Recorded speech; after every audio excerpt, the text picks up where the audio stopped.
আসসালামু আলাইকুম। আলফালা নিউজের পক্ষ থেকে আপনাদের সকলকে জানাচ্ছি শুভেচ্ছা। প্রিয় দর্শক, আপনারা জানেন প্রতিবার আমরা কথা বলি বাংলাদেশের সাধারণ জনগণের সাথে। যে সাধারণ জনগণ যে আশা এবং আকাঙ্ক্ষা নিয়ে 2008 সালের নির্বাচনের সময় সরকারকে সমর্থন করেছিল, সরকার তাদের আশা এবং আকাঙ্ক্ষায় কতটুকু পূরণ করতে সমর্থ হয়েছে বা কতটুকু পূরণ করতে সমর্থ হয় নাই। প্রিয় দর্শক, আজকে আমরা কথা বলবো বাংলাদেশের সংখ্যালঘু সম্প্রদায়ের একজন সদস্যের সাথে এবং তার কাছে জানতে চাবো যে 2008 সালের নির্বাচনের সময় তাদেরকে সরকার অনেক রকম প্রতিশ্রুতি দিয়েছিল, তার মধ্যে অন্যতম হচ্ছে নিরাপত্তার বিষয়টি। তাহলে আজকে 4 বছর পর সরকার তাদেরকে কতটুকু নিরাপত্তা দিতে সমর্থ হয়েছে বা কতটুকু নিরাপত্তা দিতে ব্যর্থ হয়েছে, এবং সেই সাথে বাংলাদেশের রাজনৈতিক পরিস্থিতি নিয়ে আমরা কথা বলবো জনাব অপূর্ব শিকদারের সাথে। প্রিয় দর্শক, আমরা এখন কথা বলছি অপূর্ব শিকদারের সাথে।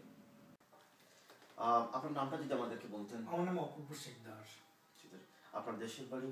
আমার দেশের বাড়ি বাগেরহাট। তো আমরা বেশি জানি, আপনার নাম থেকে জানতে পারলাম আপনি একজন হিন্দু সম্প্রদায়ের লোক, এবং আমরা জানি যে গত কয়েক মাসে যে হিন্দু সম্প্রদায়ের উপর অত্যন্ত অমানবিক নির্যাতন চলছে এবং তাদের ঘর বাড়ি জ্বালিয়ে দেওয়া হচ্ছে, এবং আমি এও জানি যে কিছু হিন্দু সম্প্রদায়ের লোক বাংলাদেশ ছেড়ে ভারতে চলে যাচ্ছে এবং বা অন্য দেশে চলে যাচ্ছে।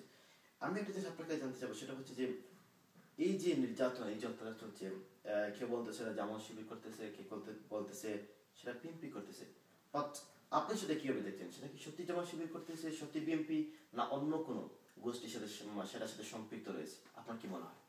সত্যি কথা বলতে যেটা, যে আমি যতটুকু জানি যে এই যে অত্যাচার নির্যাতন বাংলাদেশ সরকার যে এখন যে অরাজকতা বাংলাদেশে চলছে বা সৃষ্টি হয়েছে, এর পিছনে বাংলাদেশ সরকার যে ইন্ধনের তারা জানতো যে এরকম একটা পরিস্থিতি সৃষ্টি করলে মৌলবাদীদের যদি আক্রমণ করা হয়, তারা পাল্টা আঘাত হিন্দু সম্প্রদায়ের প্রতি করবে।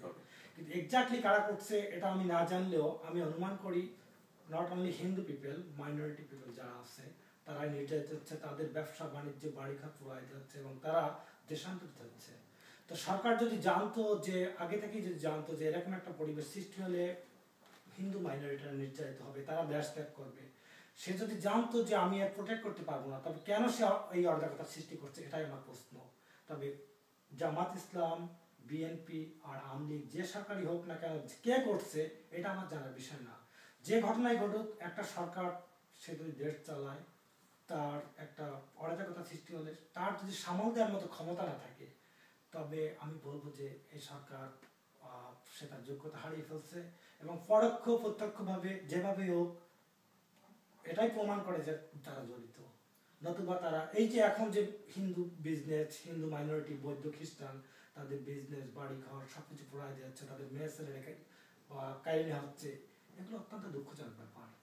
আর সরকার যদি এই সৃষ্টি না করতো, মৌলবাদীদের আক্রমণ না করতো, তবে আমার যেটা ধারণা সবাই শান্তি সম্প্রীতির সাথে বসবাস করতে পারতো। আর সে যদি মৌলবাদীদের সে যে বিচার করবে বা যাই করবে, সে যদি যথোপযুক্ত পাওয়ার নিয়ে যে এটা যে কন্ট্রোল করতে পারে, তবে সে করতে, তাহলে আমাদের কোনো দুঃখ বা কোনো কিছু ছিল না। কিন্তু আজকে আমরা সর্বক্ষেত্রে হয়রানির শিকার হচ্ছি।